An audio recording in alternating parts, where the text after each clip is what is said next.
आणि आता थेट जाणार आहोत आदित्य ठाकरेंच्या पत्रकार परिषदेत। सगळ्यांचं पुन्हा एकदा शिवसेना भवनमध्ये मी आपलं स्वागत करत आहे। ही मला वाटतं आता एक प्रेस कॉन्फरन्सची टेस्ट मॅच व्हायला लागलेली आहे। देसाई साहेब, मी, दानवे साहेब, आम्ही तिघं मला वाटतं 2-3 दिवसापूर्वी देखील एअरबस टाटाबद्दल प्रेस कॉन्फरन्स घेतलेली आणि तेव्हा दोन्ही म्हणजे आपल्या राज्यामध्ये दोन महत्त्वाचे सेक्टर्स कृषी आणि उद्योग हे कसं मागे चाललेलं आहे किंवा ह्याच्यावर कोणाचं लक्ष कसं नाही आहे हे सांगितलं। खरं तर आज उत्तर जे आलेलं आहे ते उपमुख्यमंत्री महोदयांकडून आलेलं आहे। अपेक्षित हेच होतं की राज्याचे जे प्रमुख असतात साधारणपणे मुख्यमंत्री त्यांच्याकडून उत्तर येणं अपेक्षित होतं। कदाचित ह्या सिस्टीममध्ये ह्या घटनाबाह्य सरकारमध्ये जास्ती पावर कोणाकडे हे आज आपल्याला स्पष्ट झालं असेल। पण एक चांगलं झालं आज की आजच्या पत्रकार परिषदेमध्ये उपमुख्यमंत्री महोदयांनीच पत्रकार परिषद घेतल्यामुळे त्यांना माईक खेचायचं किंवा चिठ्ठी देण्याची किंवा कानात सांगायची आज जास्ती मेहनत लागली नाही। जे उत्तर मुख्यमंत्र्यांकडून अपेक्षित होतं ते इथून आलेलं आहे। कदाचित हे उत्तर परत एकदा मुख्यमंत्री देतील सुद्धा। मी हीच अपेक्षा करतो की मुख्यमंत्र्यांनी याच्यावर बोलावं। भले स्क्रिप्टमधून जरी आलं असेल, वाचून बोलले तरी चालेल, पण त्यांच्याकडून हे उत्तर अपेक्षित आहे कारण ते राज्याचे प्रमुख आहेत जरी घटनाबाह्य सरकार असलं तरी। आज सर्वप्रथम त्यांनी एक सांगत असताना सुरुवात करत असताना सांगितलेलं आहे की केंद्र सरकारने 2000 कोटीचा इलेक्ट्रॉनिक हब हा आपल्या महाराष्ट्राला दिलेला आहे, रांजणगावपर्यंत। आत्तापर्यंत जे मी काय ऐकत होतो ते असं होतं की साधारणपणे वेदांत फॉक्सकॉन असेल, मेडिकल डिव्हाइस पार्क असेल, बल्क ड्रग पार्क असेल, एअरबस टाटा असेल, काल परवाकडे देखील, आता मी काही जास्ती नावं घेत नाही कारण ही मालिकाच लागलेली आहे। आपल्या राज्यातून अनेक उद्योग जे आपल्याकडे येऊ शकत होते किंवा आपण पिच करू शकत होतो त्यांना ते इतर राज्यांमध्ये चाललेले आहेत। तसं हे एवढे सगळे उद्योग निघून गेल्यानंतर आम्हाला सांगितलं गेलं होतं किंवा गाजर दाखवलं गेलं होतं राज्याला की आता वेदांत फॉक्सकॉनपेक्षा मोठा उद्योग आपल्या राज्याला मिळेल। आकड्यांमध्ये आम्ही काही खेळ करू शकत नाही, कदाचित त्याच्यामुळे आमचं सरकार पडलं असेल आणि आकडे दुसऱ्याचे घेऊन आपल्यात कसे दाखवायचे आणि घटनाबाह्य सरकार कसं बनवायचं त्याच्यावर 3-4 महिने घटनाबाहेर सरकार कसं टिकवायचं ह्याच्यात काही लोक माहीर असतात, जादूगर असतात आणि त्यांनी आकड्यांचा खेळ पुन्हा एकदा केलेला आहे। मला हे माहिती नव्हतं की 1,49,000 कोटीपेक्षा जास्ती मोठा आकडा हा 2000 कोटीचा आहे। आत्तापर्यंत आम्हाला जे सांगितलं जात होतं तिथे 1.5 लाख कोटी कुठे आणि 2000 कोटी कुठे। ठीक आहे, प्रत्येक पैसा हा महत्त्वाचा असतो, प्रत्येक रुपया जो आपल्या राज्यात गुंतवणूक म्हणून येतो तो महत्त्वाचा असतो। पण जेव्हा स्वतः देवेंद्रजी मुख्यमंत्री होते किंवा मग उद्धवसाहेब मुख्यमंत्री होते तेव्हा कधीही मुख्यमंत्री असतील किंवा उपमुख्यमंत्री असतील 2000 कोटी वगैरे अशा कधी इन्व्हेस्टमेंटच्या घोषणा ते काय इंडस्ट्री सेक्रेटरी पण करायचे नव्हते। ते त्या लेवलला मोठ्या मोठ्या घोषणा व्हायच्या। ह्या सगळ्या MOUs आपण तिकडच्या तिकडे साईन करतो आणि याचं भूमिपूजन करून सुरू करतो का। तरी देखील आज त्यांनी सुरुवात केलेली आहे इलेक्ट्रॉनिक हब्सची। कदाचित असंच टेक्स्टाईल पार्क येऊ शकतं अमरावतीमध्ये, बुटीबोरीमध्ये आपलं रिन्युएबल एनर्जी पार्क येऊ शकतं, कारण ह्या सगळ्या गोष्टी रेग्युलरली एक कोर्समध्ये येणाऱ्या गोष्टी आहेत। जे आम्ही ज्याच्यावर आवाज उठवत आहोत त्या क्वचितच येणाऱ्या गोष्टी असतात ज्या महाराष्ट्रात निघून गेलेल्या आहेत। फॉक्सकॉनचा प्रकल्प, वेदांत फॉक्सकॉनचा प्रकल्प असेल, बल्क ड्रग पार्कचा प्रकल्प असेल, मेडिकल डिव्हाइस पार्कचा प्रकल्प असेल किंवा आत्ताकडे एअरबस टाटाचा प्रकल्प असेल। आता अजून काही गोष्टी, कारण आज त्यांनी सगळे कागदपत्र दाखवल्यामुळे आणि हमखासपणे सगळं सांगितल्यामुळे आम्ही देखील आमच्याकडे जे पुरावे आणलेले आहेत ते सांगतो। आता पहिली गोष्ट म्हणजे हे जर आपण बघितलं तर हे चित्र आहे सोशल मीडियावर आलेलं। ह्या खोके सरकारची एक क्रिएटिव्ह आहे, त्याच्यात महाराष्ट्रात आलेले प्रकल्प, त्याच्यात एक सिनारवाम्स पल्प अँड पेपर प्रकल्प रायगड, गुंतवणूक 20,000 कोटी असं त्यांनी सांगितलं की हे त्यांनी आणलेलं आहे। दिसतंय सगळ्यांना। आता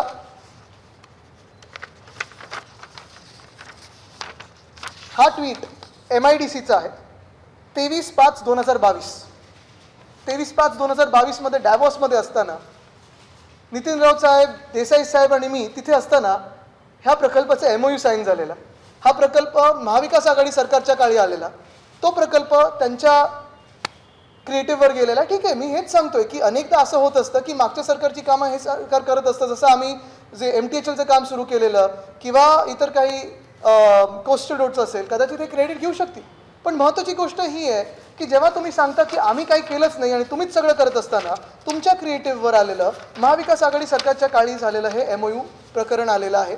हे ठीक आहे, ही एक गोष्ट मला आपल्या सर्वांना दाखवायची होती कारण ह्या सगळ्या कामांमध्ये हे त्यांनी क्रेडिट घेतलेलं आहे. दुसरी गोष्ट म्हणजे आता सगळ्यात महत्त्वाचा विषय तो म्हणजे आज कधीही एवढं खोटं बोलणं मी ऐकलं नव्हतं या राज्यात जेवढं आज मी त्या प्रेस कॉन्फरन्समध्ये ऐकलं किंवा दिशाभूल करण्याचा प्रयत्न झाला असेल. मी हे नाही म्हणत की उपमुख्यमंत्री महोदयांना खोटं बोलायचं होतं किंवा महाराष्ट्राची दिशाभूल करायची होती, पण नक्की एक गोष्ट आहे की त्यांना जे ब्रीफिंग मिळालेलं आहे त्यांच्या डिपार्टमेंटकडून असेल त्यांच्या टीमकडून असेल हे चुकीचं मिळालेलं. त्यांनी जो एक ती बातमी दाखवली देसाई साहेबांची, माझ्याकडे इथे असेल ती बातमी, हां, Foxconn want set up propose unit in Maharashtra says Shiv Sena minister, ही आहे साधारणपणे जानेवारी 2020ची बातमी. आता ही बातमी आहे वेदांताची. ह्याच्यात बातमीमध्ये जर त्यांनी पूर्ण बातमी वाचली असती तर त्यांना कळलं असतं की ह्याच्यात Desai's comments finally set the record straight on Foxconn's proposed $5 billion investment in the state to set up a plan to make mobile phones and components to help create 50,000 jobs by 2020. हे वेदांताचं जे होतं हे वेदांताचं नाही, हे फॉक्सकॉनचं जे होतं हे मला वाटतं 2016 मध्ये मॅग्नेटिक महाराष्ट्रामध्ये सही केलेला हा MOU होता. त्याच्यानंतर फॉक्सकॉन त्यांनी तामिळनाडूमध्ये जागा बघितली आणि मग मला वाटतं USA ला गेले आणि तिथे प्रोडक्शन सुरू झालं. महाराष्ट्रात 5 वर्ष आल्या नसल्यामुळे MOUची जी जागा त्यांनी निश्चित केलेली MIDC कडून ती लॅप्स झाली आणि त्याचं उत्तर हे देसाई साहेबांनी मला वाटतं तिथे हाऊसमध्ये वगैरे दिलं असेल. पण हे सगळंच आता बघा 2 factories in TN for now हे त्यावेळी देखील देवेंद्र फडणवीस साहेबांनी आणलेला प्रस्ताव तर त्यावेळी तामिळनाडूमध्ये केला आणि नंतर दुसरा प्रस्ताव एक US मध्ये केला. हा तो फॉक्सकॉनचा आहे. त्या फॉक्सकॉनमध्ये आणि वेदांता फॉक्सकॉनमध्ये जरी फॉक्सकॉन कंपनी ही एक असली तरी त्या दोन्ही प्रकल्पांमध्ये जमीन आसमानाचं अंतर आहे. वेदांता फॉक्सकॉन हा प्रकल्प सेमीकंडक्टर चिपसाठी होता, ह्या मोबाईल फोनसाठी नव्हता. तर माझी ही विनंती राहील उपमुख्यमंत्री महोदयांना की कृपा करून महाराष्ट्राला दिशाभूल करण्याचा प्रयत्न सोडून द्या, इथे बदनामीचा प्रयत्न सोडून द्या. 2 वेगळे प्रस्ताव आहेत, ते प्रस्ताव वेगळ्या वेगळ्या वेळेला आले होते. 2020 मध्ये जो प्रस्ताव अमान्य झाला किंवा रद्द झाला किंवा लॅप्स झाला तो एवढ्यासाठीच झाला कारण जी फॉक्सकॉन कंपनी 2015 मध्ये MOU सही करून बसलेली त्यांनी ती जागा घेतलीच नाही, ते दुसरीकडे गेले आणि म्हणून तो प्रकल्प रद्द झाला. तिसरी गोष्ट ही येते की आता ह्याच्यात सांगितलं गेलं, आता हे कालपासून मी बघतोय हे एक टेबल आहे. हे सगळीकडे टेबल थोडं काही ठिकाणी मला वाटतं पुण्यात असेल, डोंबिवलीमध्ये वगैरे असेल, काही लोकांनी होर्डिंग बॅनर केलेले आहेत त्या टेबलमध्ये. 3 गोष्टी ह्या टेबलमध्ये दिलेल्या आहेत. पहिलं म्हणजे वेदांता फॉक्सकॉन 1,49,000 कोटी, रोजगार निर्मिती 1.5 लाख, प्रकल्प राज्यभर गेल्याचं तारीख आणि वर्ष सप्टेंबर 2020 गुजरातमध्ये होणार असे निश्चित झाले. कंपनीने तशी घोषणाही केली. आणि मग महाराष्ट्र सरकारची भूमिका, तत्कालीन उद्योग मंत्री सुभाष देसाई यांच्या वेदांत फॉक्सकॉन प्रकल्पाचे विरोध व प्रकल्प न होण्याची घोषणा. म्हणजे तुम्ही विचार करा किती महाराष्ट्राला खोटं बोलण्याचा प्रयत्न होत आहे. हे जे सगळीकडे बोगस जे टेबल लागलेलं आहे त्याच्यावर थोडं स्पष्टीकरण मी आणलेलं आहे. पहिलं गोष्ट जसं मी सांगितली तो फॉक्सकॉन आणि हा वेदांत फॉक्सकॉन हे दोन्ही वेगळे प्रकल्प आहेत. दुसरं म्हणजे आता तुम्हाला पूर्ण टाईमलाईनच सांगतो कारण ही टाईमलाईन मी सगळ्यांसाठी आणली आहे, कदाचित मी तुम्हाला प्रिंटआउट काढून पण देईन. टाईमलाईन अशी आहे वेदांता फॉक्सकॉनची. 15 डिसेंबर 2021 केंद्र सरकारने 76,000 कोटीचा सबसिडी आउटले त्यांनी जाहीर केला, जिथे सेमीकंडक्टर आणि डिस्प्ले पॉलिसी आणली. 76,000 कोटीची सबसिडी त्यांनी जाहीर केली. 5 जानेवारी 2022 एक्सप्रेशन ऑफ इंटरेस्ट वेदांतानी महाराष्ट्र सरकारला दिले, तसंच गुजरातला दिले, कर्नाटकाला दिले, तेलंगणा दिले as per Vedanta's market study. 11 जानेवारी 2022 गव्हर्नमेंट ऑफ महाराष्ट्राने त्यांना रिस्पॉन्स दिला, एक्सप्रेशन ऑफ इंटरेस्टला इन प्रिन्सिपल अप्रुव्हल दिलं आणि मला वाटतं साधारणपणे 16 जानेवारीला वेदांतानी परत एकदा लिहिलं, थोडे क्लॅरिफिकेशन्स मागत. 20 जानेवारीच्या आसपास मला वाटतं देसाई साहेब आपली माझी त्यांची सगळ्यांची ऑनलाईन झूमची बैठक झाली. त्याच्याच आधी 19 जानेवारी 2022ला देसाई साहेबांनी स्वतःहून पत्र लिहिलं वेदांता फॉक्सकॉनचे जे चेअरमन होते अनिल अग्रवाल साहेबांना की आम्ही जर महाराष्ट्रात तुम्ही आलात तर स्वागत करू आणि जो काही सपोर्ट आहे तो देऊ. 28 जानेवारी 2022 काही परत क्वेरी त्यांच्याकडून आल्या जे आपण क्लॅरिफिकेशन दिलेलं त्याच्यावर आणि आपण पुन्हा एकदा 1 फेब्रुवारी 2022ला सगळे जे काही क्लॅरिफिकेशन होते ते त्यांना सबमिट केले होते. 19 फेब्रुवारीला वेदांताच्या टीमनी कन्फर्म केलं की आम्ही 24 फेब्रुवारीला साईट व्हिजिट करू.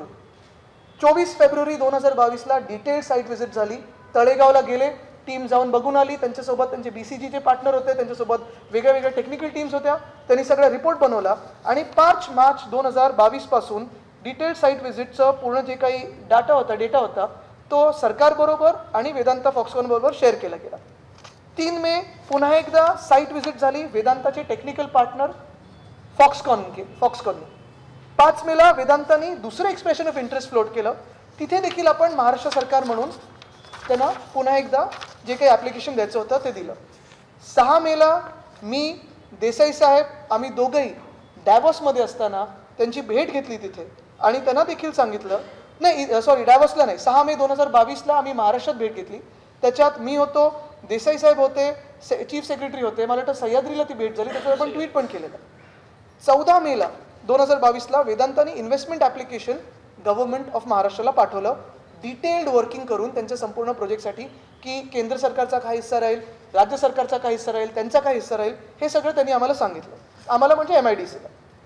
24 मे 2022ला देसाई साहेब आणि मी आणि मला वाटतं नितीन राऊत साहेब पण होते आपल्या बैठकीत, आम्ही डॅवॉसला इंडियाचं जे आपलं देशाचं जे पूर्ण सिम्पोजियम होतं, जे एक हाऊस होतं, इंडिया हाऊस, इंडिया पॅव्हिलियन, तिथे वेदांताचे जे अनिल अग्रवाल साहेब आहेत त्यांची भेट घेतली आणि त्यांना देखील सांगितलं की जो काही सपोर्ट तुम्हाला महाराष्ट्रात यायला लागेल तो संपूर्णपणे आम्ही द्यायला तयार आहोत, कारण आम्हाला ही इंडस्ट्री आणायची आहे.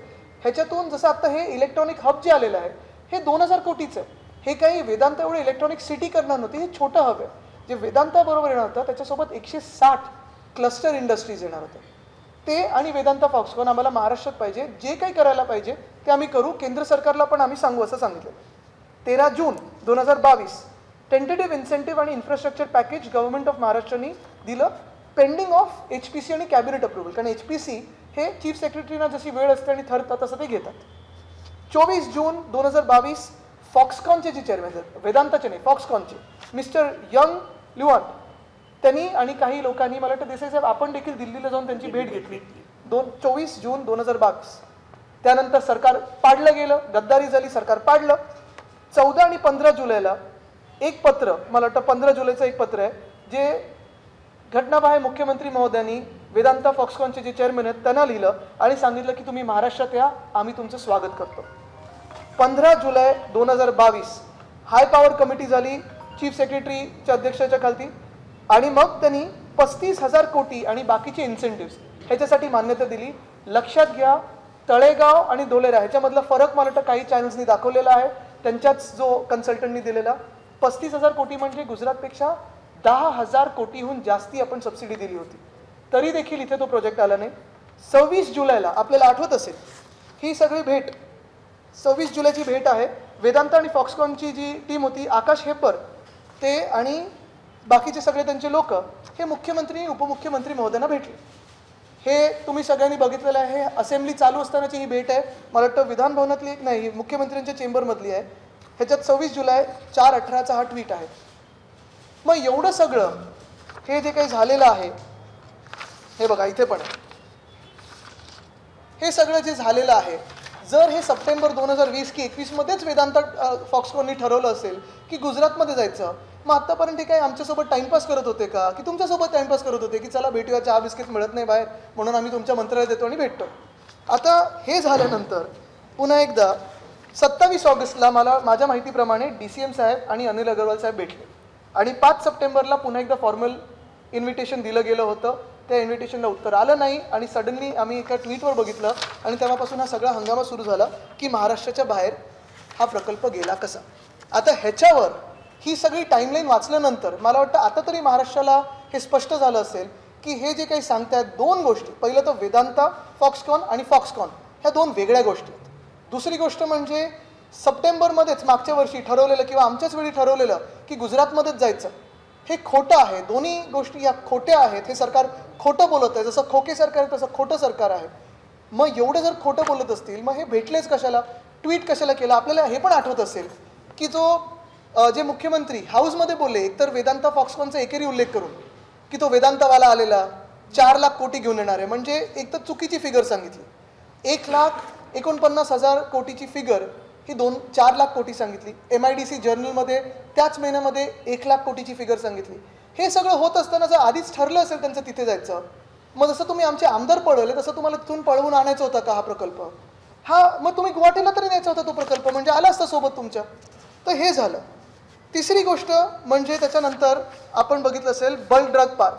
ह्याच टेबलमध्ये सगळीकडे दिलेलं आहे की बल्क ड्रग पार्क, आणि आज उपमुख्यमंत्री महोदय देखील बोललेले आहेत की बल्क ड्रग पार्क आणि medical device park. Bulk drug park जो आम्ही रोह्यामध्ये आणणार होतो, रायगड जिल्ह्यात आणणार होतो, आणि मेडिकल डिव्हाइस पार्क जो आम्ही ऑरिक सिटीमध्ये आणणार होतो, संभाजीनगर जिल्ह्यात आणणार होतो. ह्या दोघांसाठी कुठचाही प्रस्ताव असेल तर दाखवावा वगैरे. दोन प्रस्ताव दिलेले. बल्क ड्रग पार्कसाठी 30 ऑगस्ट 2021ला शासनाचा प्रस्ताव हा केंद्र सरकारकडे गेला होता. मेडिकल डिव्हाइस पार्कसाठी 14 ऑक्टोबर 2021ला शासनाचा प्रस्ताव हा केंद्र सरकारकडे गेलेला. हे दोन्ही प्रस्ताव आहेत. बरं ते काय, त्याच्याही पुढे जाऊन ह्याच्यात जसं दिलेलं आहे की दोन्ही सरकारनी प्रस्तावच पाठवला नाही, हे खोटं टेबल आहे. मग ठीक आहे, आम्ही जर खोटं बोलत असू, मग हे देसाई साहेबांचे ट्विट्स हे काही खोटे आहेत का? हे पहिलं प्रेझेंटेशन देताना उद्धव साहेबांना, जेव्हा उद्धव साहेब मुख्यमंत्री होते, बल्क ड्रग पार्कबद्दल. दुसरं, चला हे अंतर्गत प्रेझेंटेशन असेल, ही बातमी तर खोटी नसू शकते. नीती आयोगची भेट घेताना नीती आयोगाचे जे आपले हे होते त्यांना भेट घेतली त्यांची, आणि त्यांनी सांगितलं, अमिताभ कांत साहेबांना देसाई साहेबांनी सांगितलं, याच्यात हे पण दिलेलं आहे की डिफेन्स मॅन्युफॅक्चरिंग हब तसेच बल्क ड्रग पार्क या केंद्र सरकारच्या योजना महाराष्ट्रात मंजूर होण्यासाठी सहाय्य करण्याची विनंती केली. हे आम्ही खोटं बोलतोय का? हा 11 जून 2021चा ट्विट आहे. आता ह्या जशा गोष्टी झाल्या, तसंच तिसरी गोष्ट आणि सगळ्यात महत्त्वाची म्हणजे एअरबस टाटा. आता एअरबस टाटामध्ये पण महत्त्वाची गोष्ट हीच आहे की एअरबस टाटा हा जो प्रकल्प होता, हा सगळ्यांना माहिती होता की साधारणपणे, आता त्यांनी जी 2 नावं घेतली, खरं तर मी उपमुख्यमंत्री महोदयांना चॅलेंज करतो की जे त्यांनी सांगितलं की एका टाटाच्या उच्च अधिकाऱ्यांनी सांगितलं की महाराष्ट्रात वातावरण बरोबर नाही आहे, ते त्यांनी नाव सांगावं, लोकांसमोर येऊन नाव सांगावं. दादागिरी ही सत्ताधारी पक्षाचीच चालते, आमच्याकडून कोणालाच काही धोका नाही आहे. त्यांनीच सांगावं नाव की ह्या अधिकाऱ्यांनी आम्हाला सांगितलं, टाटाच्या महत्त्वाच्या माणसांनी सांगितलं की महाराष्ट्रामध्ये महाविकास आघाडी सरकार असतानाचं वातावरण हे उद्योगासाठी चांगलं नव्हतं. कारण जे आम्हाला सांगितलं गेलेलं आमच्या भेटीत, ते स्पष्टपणे सांगितलेलं की केंद्र सरकार जिथे सांगेल तिथे आम्हाला जायला लागेल. बरं ठीक आहे, हा प्रस्ताव जर सप्टेंबर 2021मध्ये वगैरे ठरला असेल, मग नितीन गडकरी साहेबांनी का पत्र लिहिलं, आम्ही सर्वांनी का पत्र लिहिलं? आम्हाला सर्वांना माहिती नसेल, पण मग जर तुम्हाला माहिती असेल, 2016 पासून पाठपुरावा करत असाल, म्हणजे हे तुमचं अपयश आहे मुख्यमंत्री म्हणून की 2016 ते 19मध्ये देखील तुम्ही स्वतःच्या पक्षाचं सरकार केंद्रामध्ये असताना आणि राज्यामध्ये असताना हा मोठा प्रकल्प नागपूरमध्ये, मिहानमध्ये आणू नाही शकला. कारण जर तुम्ही बघितलं, मेरिटवर जर बोलायचं असेल तर अनेक गोष्टी या मेरिटवर आपण सांगतो. हे बघा, हे गडकरी साहेबांचं पत्र मी परवा पण दाखवलेलं, हे भुजबळ साहेबांचं पत्र मी परवा पण दाखवलेलं, इथेच आहे. या 2 गोष्टी तर आहेतच, या 2 गोष्टी ह्या पुरावा आहेत. बरं, हे जर ठरलंच असतं, पण ठीक आहे ना, मग तुम्ही तरी, मग उदय सामंत साहेबांनी जे उद्योग मंत्री आहेत राज्याचे, त्यांनी देवेंद्र फडणवीस साहेबांचं नाव घेऊन का सांगितलं की ते जाऊन दिल्लीत ही मागणी करतील आणि हमखासपणे मिहानमध्ये आणतील? मला वाटतं हे सगळं खोटं बोलण्याचं जे नाट्य चालू आहे त्याच्यात कुठेतरी अंत यायला पाहिजे. आणि जे आज उपमुख्यमंत्री महोदय बोललेले आहेत की कुठे ना कुठेतरी कॉम्पिटिशन राज्यात आणि देशामध्ये वाढत आहे, अनेक राज्य झालेली आहे. कॉम्पिटिशनवर बोलायचं झालं ना, तर महाराष्ट्र कॉम्पिटिशनमध्ये कुठे कमी पडतोय का, ह्याचं आज मी चॅलेंज देतो. आणि ह्याचं चॅलेंज मुख्यमंत्री महोदयांनी स्वीकारावं आणि माझ्यासमोर 1-on-1 मध्ये डिबेटवर यावं, तरच मी त्यांचं चॅलेंज स्वीकारेन. ट्रस्ट सेक्टर आहे महाराष्ट्र एव्हिएशनमध्ये. 19 ते 24 ह्या फायनान्शियल इयरमध्ये इंडस्ट्री पॉलिसीमध्ये एव्हिएशन हे थ्रस्ट सेक्टरमधून आपण जाहीर केलेलं आहे. नेटिव्ह पॉलिसी आहे, सेक्टर ग्रोथ आहे, 24% मॅन्युफॅक्चरिंग ग्रोथ दाखवलेली आहे. ATF कन्झम्पशन महाराष्ट्रामधलं 21%वर आहे. इकोसिस्टम आहे, हब्स आहेत, SEZs आहेत, ग्लोबल इन्व्हेस्टर आणि JV पार्टनर्स आहेत, की डिफेन्स सेक्टर आहे, पुणे आहे, नाशिक आहे, संभाजीनगर आहे, नगर आहे. ह्या सर्वीकडे आपण अनेक ठिकाणी फिस्कल इन्सेंटिव्स आणि लँड डिस्काउंट्स दिलेले आहेत. ह्या गोष्टी आहेत ह्या सगळ्या. म्हणजे मी त्या दिवशी पण सांगितलं की चला बल्क ड्रग पार्क तुम्ही गुजरातला दिलात, आंध्र प्रदेशला दिलात, हिमाचल प्रदेशला दिलात, पण महाराष्ट्राकडे दिला नाही. आणि आजच्या प्रेस कॉन्फरन्समधून कुठे ना कुठेतरी स्वतःचं अपयश झाकायला केंद्र सरकारवर बोट दाखवलं जात आहे, असं माझा स्पष्ट आरोप आहे. आत्तापर्यंत मी हे सांगत आलेलो आहे की जेव्हा महाविकास आघाडीचं सरकार होतं तेव्हा केंद्र सरकार आणि राज्य सरकार याचे संबंध उद्योग जगात तरी चांगले होते. आम्ही 6.5 लाख कोटीची गुंतवणूक ह्या राज्यात आणली आणि तशीच आम्ही गुंतवणूक वाढत नेत होतो महाराष्ट्रात. तेव्हा डबल इंजिनचं सरकार नीट चाललेलं, मग आत्ता का फेल झालं? जर आपण बघितलं असेल तर आम्ही जर मागितलं होतं तेव्हा हे आमचं सरकार असतं तर कदाचित बल्क ड्रग पार्क आणि मेडिकल डिव्हाइस पार्क हा आला देखील असता महाराष्ट्रात. पण 3 अन्य राज्यांना दिला गेला आणि आमच्याकडे नाही. असो, आज वेगळ्या वेगळ्या गोष्टी झालेल्या आहेत. आज काही जे महाराष्ट्रासाठी आवाज उठवणारे असतील किंवा फ्रीडम ऑफ स्पीच ह्याच्यात विश्वास ठेवणारे पत्रकार असतील, जे आमच्यावर पण टीका करतात, तुमच्यासारखे अनेक आहेत, त्यांना HMV म्हटलं गेलेलं आहे. जे बेरोजगार तरुण नोकरीसाठी आंदोलन करतात त्यांना शेमडी पोरं म्हटली गेली. खरं तर ह्या दोन्ही वक्तव्यांसाठी, कारण आता उपमुख्यमंत्री महोदय जसं बोलले की ते 2 आमदार रागारागामध्ये बोलले, असं हे देखील रागारागामध्ये बोलले असतील तर ते शब्द त्यांनी मागे घ्यावेत. कारण हिज मास्टर्स व्हॉइस कोणाला बोलणं किंवा शेमडी पोरं तरुणांना बोलणं हे पत्रकारांचा आणि पत्रकारितेचा अपमान आहे. आणि शेमडी पोरं हे जे आंदोलन करतात स्वतःच्या हक्कासाठी, महाराष्ट्राच्या आवाजासाठी, जे प्रकल्प ह्या खोके सरकारमुळे दुसरीकडे निघून गेले त्याच्यासाठी त्यांना शेमडी पोरं बोलणं हे खूपच अयोग्य आहे, निंदनीय आहे आणि हे मागे घ्यावेत.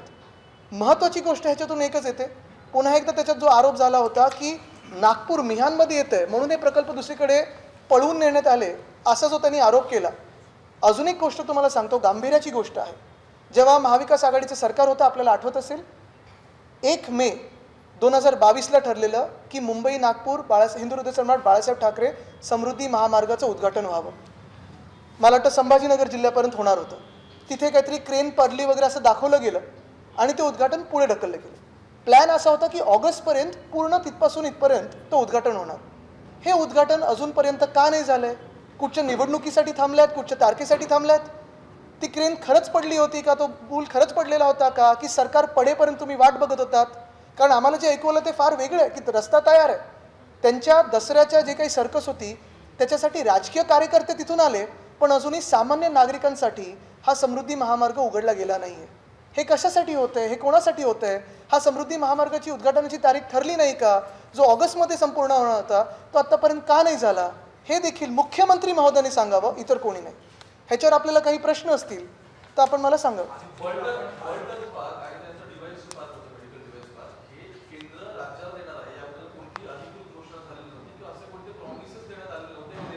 बरोबर आहे, पण सगळ्यांकडून प्रस्ताव मागवलेले, जसं मी सांगितलं, ज्या 2 तारखा आहेत ऑगस्ट आणि ऑक्टोबर 2021मध्ये जो आपला प्रस्ताव आहे, मेडिकल डिव्हाइस पार्क असेल किंवा बल्क ड्रग पार्क असेल, देवेंद्रजी अजून एक बोलले आहेत की मेरिटवर जिंकायला पाहिजे होतं. मला सांगा कुठच्या दुसऱ्या राज्यामध्ये 394 फार्मसी कॉलेजेस आहेत? मला सांगा कुठच्या दुसऱ्या राज्यामध्ये रोह्यासारखी जागा आहे जिथून नवी मुंबईमध्ये होणारं एअरपोर्ट आणि जिथे आम्ही दिबा पाटलांचं नाव देतो होतो, आणि दुसरं म्हणजे JNPT जवळ आहे. कुठचं दुसरं असं राज्य आहे जिथे वॅक्सिन प्रोडक्शन हे सर्वात जास्त आहे? कुठचं दुसरं असं राज्य आहे जिथे एक्सपोर्ट प्रिपेअर्डनेसमध्ये नीती आयोगाच्या रँकिंगवर आपण नंबर 2वर आहोत? कुठचं दुसरं असं राज्य आहे जिथे डॉक्टर्स असतील, स्किल टॅलेंट असेल, तसंच जे फार्मास्युटिकल इंडस्ट्री आहे ती पूर्ण आहे? म्हणजे कुरकुम वगैरेकडे सिप्ला वगैरे पण आहेत. हे सगळं असताना तुम्ही अन्य राज्यांना द्या, माझं काही म्हणणं नाही आहे, तुम्ही 5 अजून राज्यांना द्या, पण महाराष्ट्राचं जे हक्काचं होतं ते राज्य केंद्र सरकारकडून हे का घेऊन येऊ शकले नाहीत, हा माझा सवाल आहे.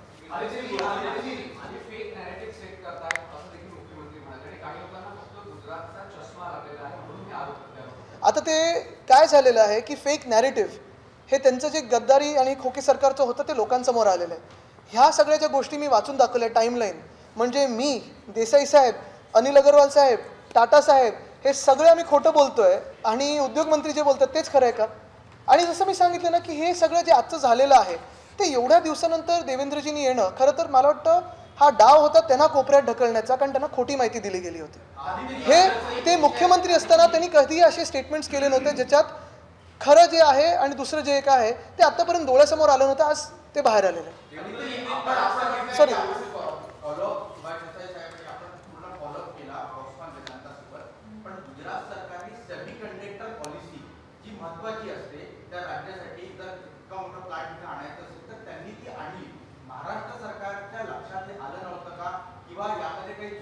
पॉलिसी कशी असते? पॉलिसी म्हणजे इन्सेंटिव्स आणि डिस्काउंट्स आणि सबसिडी ह्या ज्या देतो त्याच्यावरनं पॉलिसी बनते.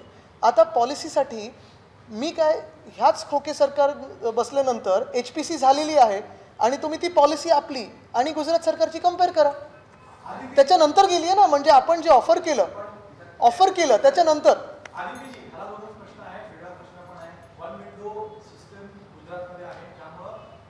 म्हणजे केंद्र सरकारमधून डायरेक्टली 1 विंडो सिस्टम आहे तिथे.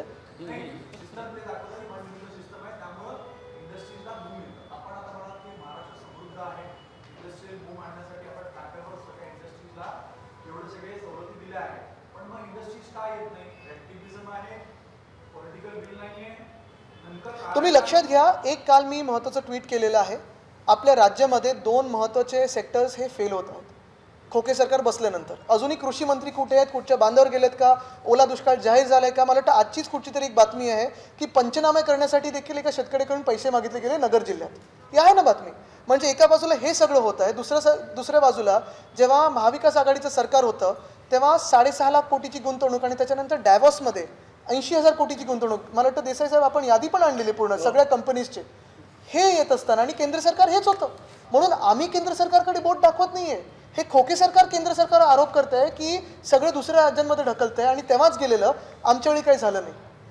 देवेंद्र फडणवीस आणि आणखी एक विधान केलेलं आहे की बच्चू कडू हे माझ्या एका फोनवर गुवाहाटीला गेले होते आणि त्यांच्यामध्ये सौदा हा शब्द वापरणं वगैरे चुकीचं आहे. बरोबर आहे. त्याच्यात पुढे पण एक विधान केलंय की त्यांनी त्यांच्याकडून काही घेतलं नाही आणि मग लगेच बोलले की इतरांनी काही घेतलं का हे मी म्हणत नाही.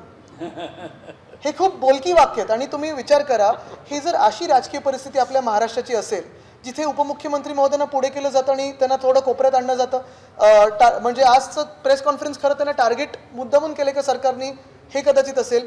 किंवा मग बच्चू कडू असतील किंवा हे त्यांनी जरी आरोप मागे घेतले असतील तरी खूप गंभीर आरोप आहेत. सखोल चौकशी झाली पाहिजे. म्हणजे खोके सरकार 50 खोके जे आपले हे बोलत बच्चू कडूजी बोललेले आहेत, जे प्रत्येक लग्नात वगैरे गेल्यानंतर त्यांना म्हणतात, हे का म्हणतात, ह्याची चौकशी का नाही होते. एबीपी माझा, उघडा डोळे बघा नीट.